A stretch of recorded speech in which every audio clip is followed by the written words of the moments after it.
Hello, this is Ron Clark with the Bible Message with Pastor Ron Clark. So glad you could join me for this podcast. I'm just delighted to be doing this finally. I have wanted to do something like this for some time, so I'm just very grateful to be able to put these podcasts of Bible Message on online for people to be blessed with. And I hope you're blessed because I'm terribly blessed by uh, knowing the scriptures and then sharing it with other people. So I hope you're blessed too. And if you are, then please like the podcast and subscribe to it because I understand the way the system works is that the more people responding, the more subscribers and people who tune in, then the the podcast just gets multiplied with more and more. So just trusting God to use that and to spread that out. So if you would do that, please. We're going to pick up our studies in Genesis 11 and 12 with the life of Abraham. Abraham is the first of the four patriarchs, the four leader men in the book of Genesis. We've looked at four of the main events in early history to all set the stage for God to fulfill his promise of a redeemer. And he's going to be turning from the whole world in his dealings to working with one man and his family and the nation that comes from it, and eventually the Messiah who comes through that nation. So that's the direction that the Old Testament record is taking us. So we're going to pick up with the genealogy of Shem in chapter 11, verse 10. So if you want to look at your Bibles at Genesis chapter 11, that's where we'll be picking up. What I put on the board is a world timeline from what the Bible record has given us. The genealogy that we have here is stylized, and I'll explain that soon. But um, the likely thing is that there are gaps in it, that where it says someone began somebody, that may have been a grandfather, grandson, or great grandson kind of relationship, because these genealogies were often set up in a way that people could memorize uh, the record. And Matthew uh, chapter 1 gives one of the two genealogies in the New Testament of the Lord Jesus Christ. And there are some gaps in that because it's split into three parts, 14, 14, and 14. And that's for organization.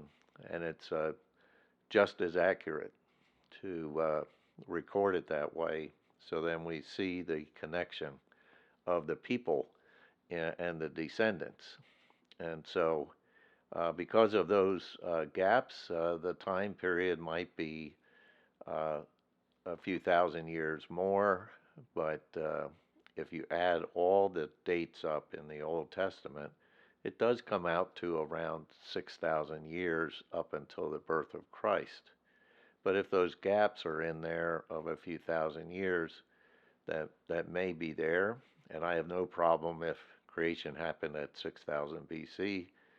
Um, we just don't understand how that all fits together in some ways, but there's sufficient evidences that that's kind of a recent date for creation is just fine.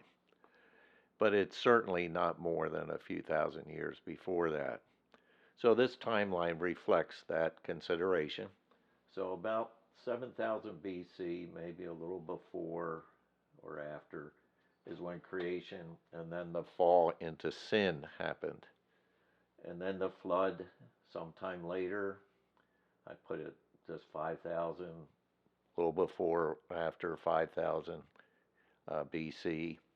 And then Babel around 4000 BC. And then history for us that we have some records about begins with Egypt and Sumer, and soon after China and India, and then in the Americas. After Babel, like we had studied, the nations spread out all over the world, and they took with them the false religious principles that Nimrod and Babel began. They also took with them the building of pyramids. So that we have pyramids in Egypt, we have some in the Middle East, we have some in other parts of the world, and especially in the Americas and Central America, there are many pyramids. And it's just fascinating to realize that that was taken by these peoples as they spread out all over the world.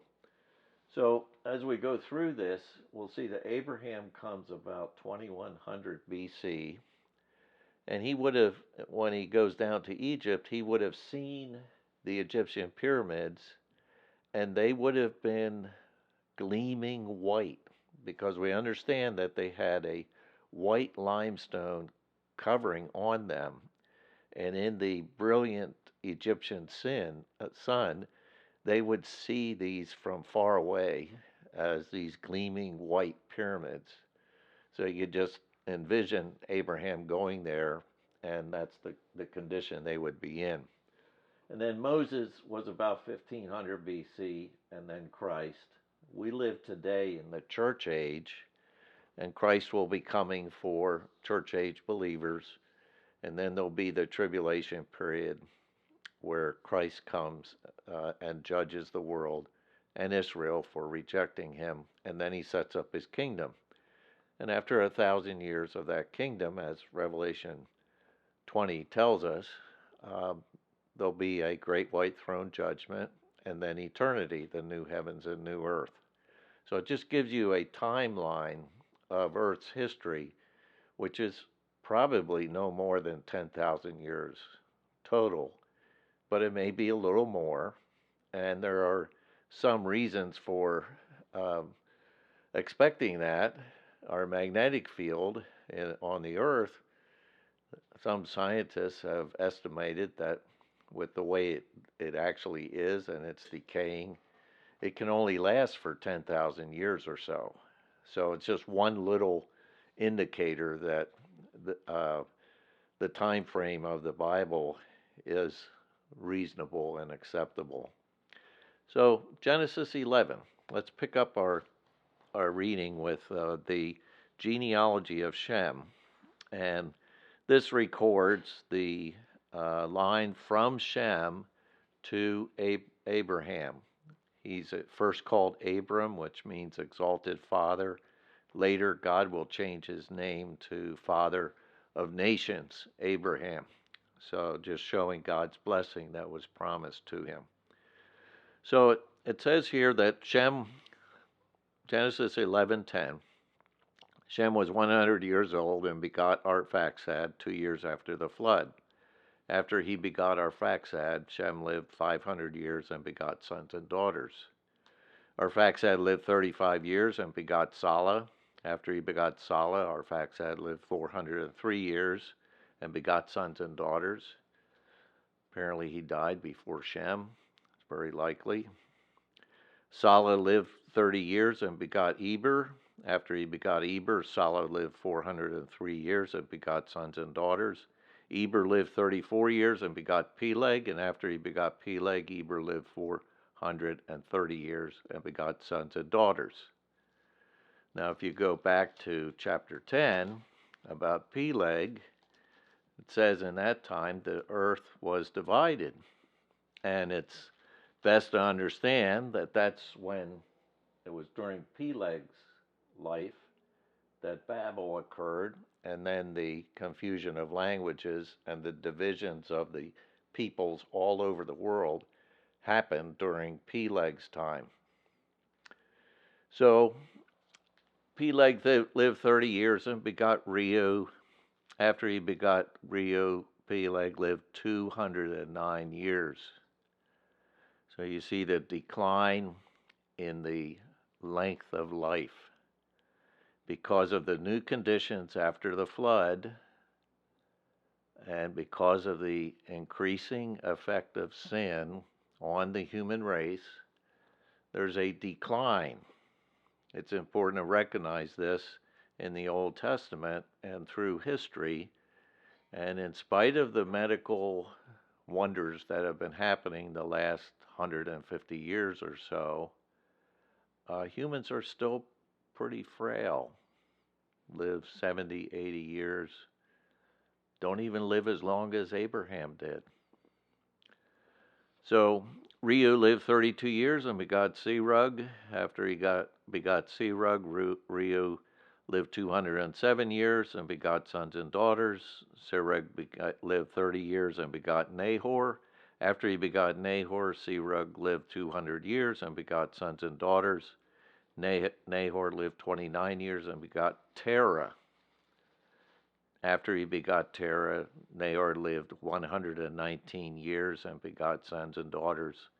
Now Terah lived 70 years and begot Abram, Nahor, and Haran. Abram is later named Abraham. He's named first because he's the more important one, but he was likely not the oldest son. Later we're going to see if we compare chapter 11, verse 32, and chapter 12, verse 4, we find out that Abraham actually was born when Terah was 130. So it is sometime later after this. But it just summarizes it up to the point of Terah. Verse 27, this is the genealogy of Terah. Terah begot Abram, Nahor, and Haran. Haran begot Lat.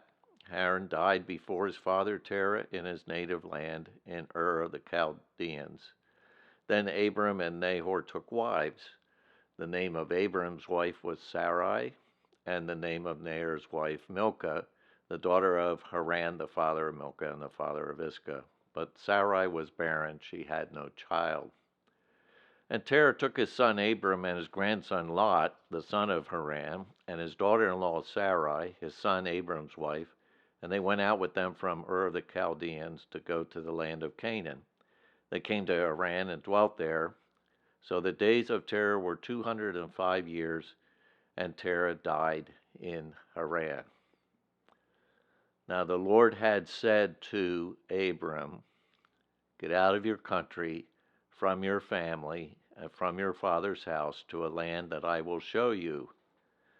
And we'll pick up with that promise, that covenant promise that God made to Abraham in our next study.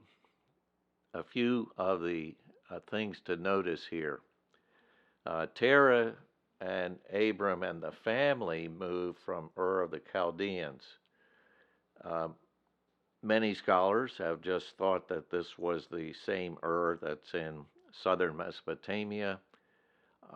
There are some difficulties with that because later it's going to say that the people of Abraham's family came from the other side of the river, meaning the Euphrates, and that means the north or west or east side of it. But Ur, the city, is on the west side of the river. Also, it's more likely that Ur was a city.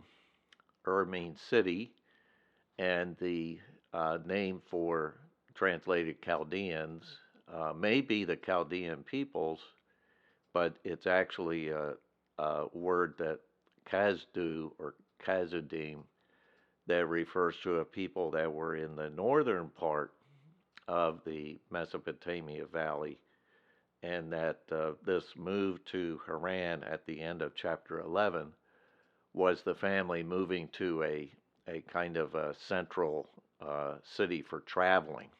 So it was a natural thing to go from further up in the mountains to this city to then head for wherever God was going to lead them. Now Terah was well advanced in years by this time, and so it may have been within a year or so that they moved to Haran, and Terah was at the point that he passed away. So he was advanced in years and weak. So they went there, and in Joshua 24, Joshua gives a speech to the people of Israel near the end of his life, and he reviews their history briefly at the first part of Joshua 24. And there he says that Terah and your fathers worshipped idols. What this says is that God had already called Abram to go, and Abram believed God. But here we have the first part of his move is with his father and Lot and family. So it appears that Terah may have been an idol worshiper for much of his life. But after Abram received this call of God, it may be that Terah believed what God told Abram. It may be that Terah put his trust in the true God at that point, and so he supported his son with the calling of God on him. So then we have Abram in Haran, and he's ready to begin the journey of promise to its fulfillment. That promise would be a coming Redeemer that God had promised in Genesis 3. And he's now going to work through the man, his family, the nation, through which he will send Messiah, the God-man. And we'll pick up with that the next time.